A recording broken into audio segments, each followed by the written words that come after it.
എന്തിനാ നീ പ്രശ്നം ഉണ്ടാക്കുന്നത്?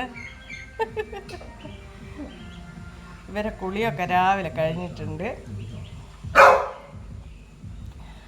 എയർപോർട്ടിൽ പോയിട്ട് വരുമ്പോൾ വഴിയിൽ വെച്ച് കണ്ടപ്പോൾ ഒരാളെ മേടിച്ചതാ.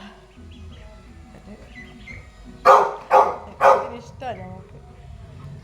മേടിച്ച് രാവിലെ അവരെ കുളിയൊക്കെ കഴിഞ്ഞിട്ടുണ്ട്. ടോപ്പ് ഇട്ടുണ്ട്. അവരെ നോക്കി ഭയങ്കര വാങ്ങി. എന്താടാ എന്തിനാ പ്രശ്നം ഉണ്ടാക്കുന്നത്? ടോബി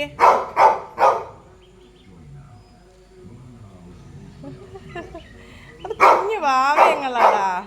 അയ്യോ പാവം കണ്ട. അയ്യോ അങ്ങോട്ട് പോവല്ലേ ടോബി. അവര് വെയിൽ കൊള്ളുന്ന. നീ അവിടെ അടങ്ങിയിരിക്കും. അമ്മ ഇപ്പൊ വാക്കിങ്ങിനൊക്കെ കൂട്ടിയിട്ട് പോയിട്ട് വന്നതല്ലേ. ടോബു അടങ്ങിയിരിക്കും.